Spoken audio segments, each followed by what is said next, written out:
अरे यार, इंस्टाग्राम खोलो तो हर दूसरी रील में कोई ना कोई गुरु ज्ञान दे रहा है। घर बैठे अपने फोन से महीने का 1 लाख कमाओ, ड्रॉप शिपिंग कर लो, ऑप्शन ट्रेडिंग कर लो और बस बन गए फाइनेंशियल जीनियस। हाँ बिल्कुल। और भाई इसी सपने के चक्कर में ना एक बहुत ही खतरनाक सच छिप जाता है, और वो सच ये है कि 80% से भी ज्यादा भारतीय साइड हसल शुरू होने के कुछ ही महीनों में बंद हो जाते और हैं। इसका रीजन सिर्फ कोई खराब बिजनेस मॉडल नहीं है, बल्कि दिमागी और फाइनेंशियल बर्नआउट है। तो चलिए आज इस पूरी कहानी को ना अच्छे से समझते हैं। एक तरफ है इंस्टाग्राम पर दिखाई जाने वाली वो एकदम चमक धमक वाली हसल कल्चर की दुनिया, और दूसरी तरफ है भारत के यंग प्रोफेशनल्स की असली ग्राउंड रियलिटी, जहां 9 to 5 की नौकरी के बाद एक और जंग शुरू होती है। हाँ, अपने फोन से महीने का 1 लाख रुपए कमाएं भाई, आजकल तो हर इन्फ्लुएंसर यही तो कह रहा है। हाँ यार, if only it were that easy. काश काश ये इतना आसान होता। लोग ये नहीं समझते कि इस 1 लाख तक पहुंचने से पहले ही ना मेंटल हेल्थ की बैंड बज जाती है। और ये है वो नंबर जो कोई नहीं दिखाता, 80%। भारत में शुरू होने वाले साइड हसल का फेलियर रेट। यार ये कोई छोटा मोटा आंकड़ा नहीं है, ये असली कहानी है। एग्जैक्टली सब लोग अपनी सक्सेस स्टोरीज दिखाते हैं, पर इस 80% के पीछे का जो स्ट्रगल है, जो बर्नआउट है, वो कोई डिस्कस ही नहीं करना चाहता। Okay, let's dive into this. सबसे पहले तो ये समझना जरूरी है कि लोग साइड हसल शुरू ही क्यों करते हैं। ज्यादातर लोग पैशन के लिए नहीं करते हैं, जरूरत के लिए करते हैं। बिल्कुल, क्योंकि जो मेन सैलरी है वो काफी है ही नहीं, तो ये एक मजबूरी बन गई है, और इसी को कहते हैं सैलरी एग्जॉशन ट्रैप। अब जरा इस स्लाइड पर नजर डालिए। EY रिफाइन का एक सर्वे बताता है कि 80% सैलरीड लोगों के पैसे महीना खत्म होने से पहले ही खत्म हो जाते। और सोचो 34% के तो महीने के बीच में ही पैसे खत्म। सीरियसली। और सबसे चौंकाने वाली बात तो ये है, जो लोग महीने का 1 लाख रुपए से ज्यादा कमाते हैं, उनमें से भी 60% ने कहा कि उनकी सैलरी काफी नहीं है। मतलब ये सिर्फ कम सैलरी की प्रॉब्लम नहीं है, दिमाग खराब हो जाता है। It's not about how much you earn, it's about how much you forced to spend. तो पैसों की इसी कमी की वजह से जब कोई साइड हसल शुरू करता है ना, तो उसके दिमाग पर एक अलग ही प्रेशर होता है। ये सिर्फ काम का प्रेशर नहीं है, ये एक साइकोलॉजिकल कॉस्ट है। करेक्ट। और यही प्रेशर हमें उन मानसिक झालों में फंसा देता है जो बिजनेस के जमीन पर उतरने से पहले ही बर्नआउट का कारण बन जाते हैं। देखो, पहला ट्रैप है शाइनी ऑब्जेक्ट सिंड्रोम। मतलब जो ट्रेंड में चल रहा है बस वही करना है। आज AI ऑटोमेशन, कल फ्रीलांस वीडियो एडिटिंग, परसों स्टॉक ट्रेडिंग। लोग अपनी स्किल के हिसाब से नहीं, फोमो के हिसाब से हसल चुनते हैं। और दूसरा ट्रैप, संक कॉस्ट फैलेसी। ये तो और भी खतरनाक है। मान लो किसी ने 50,000 का कोई कोर्स EMI पर ले लिया। अब हसल चल नहीं रहा, पर दिमाग कहता है यार इतना पैसा लगा दिया है, अब छोड़ नहीं सकते। और इस चक्कर में और पैसा और वक्त दोनों बर्बाद होते हैं। और फिर आता है तीसरा और सबसे common trap, toxic comparison. Instagram पर किसी और की सक्सेस स्टोरी देखकर लगता है कि मैं ही पीछे रह गया, और ये प्रेशर आपको इरैशनल फैसले लेने पर मजबूर कर देता है।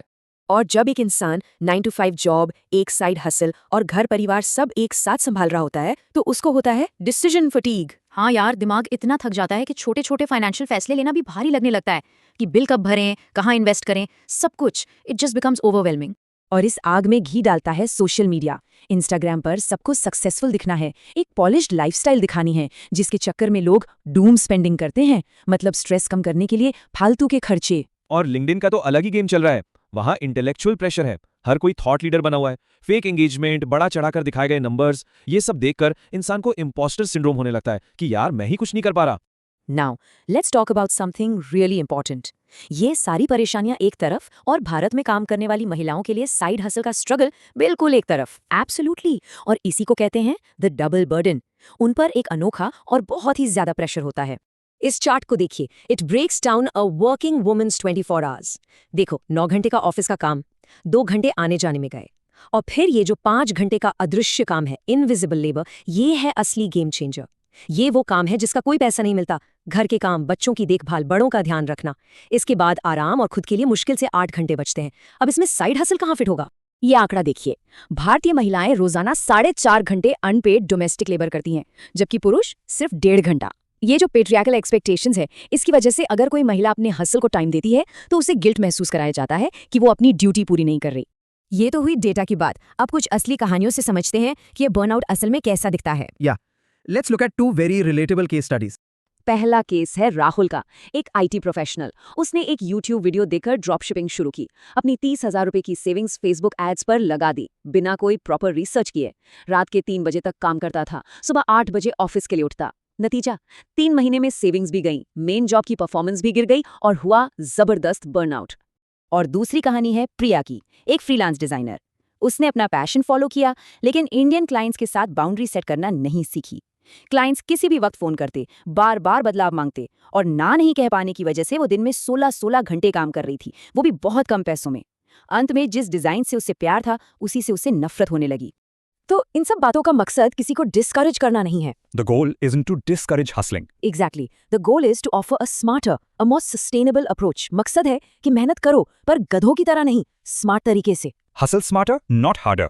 तो ये कुछ तरीके हैं, जैसे अपनी सेविंग्स को ऑटोमेट करो। साइड इनकम आते ही उसका 30 से 50% हिस्सा सीधे इन्वेस्टमेंट्स में डाल दो। दूसरा, एक काम पोर्टफोलियो बनाओ। हसल की इनकम रिस्की है तो उसे लो वॉलेटिलिटी इन्वेस्टमेंट से बैलेंस करो। एग्जैक्टली और अपने ऊपर इन्वेस्ट करो। ऐसी स्किल सीखो जिनसे आपकी पर आवर अर्निंग रेट बढ़े। अपनी बाउंड्रीज सेट करो, ना बोलना सीखो। और सबसे ज़रूरी, किसी ट्रेंड के पीछे मत भागो। एक असली प्रॉब्लम ढूंढो जिसे लोग सच में सॉल्व करवाना चाहते हैं और उसके लिए पैसे देने को तैयार हैं। बेसिकली इसी को कहते हैं प्रोडक्ट मार्केट फिट। इसका मतलब है कि एक असली जरूरत को ढूंढकर आपका हसल उसका परफेक्ट सोल्यूशन बन गया है। और अंत में हम आप सबको इस एक सवाल के साथ छोड़ना चाहते हैं। प्रिया, सोचिए, क्या आपका साइड हसल सच में एक एसेट है जो आपको फाइनेंशियल आजादी की तरफ ले जा रहा है, या ये सिर्फ एक दूसरी कम सैलरी वाली नौकरी बन गया है जो आपकी मेंटल हेल्थ की कीमत पर चल रहा है? सोचना जरूर, because the choice and the strategy is all yours.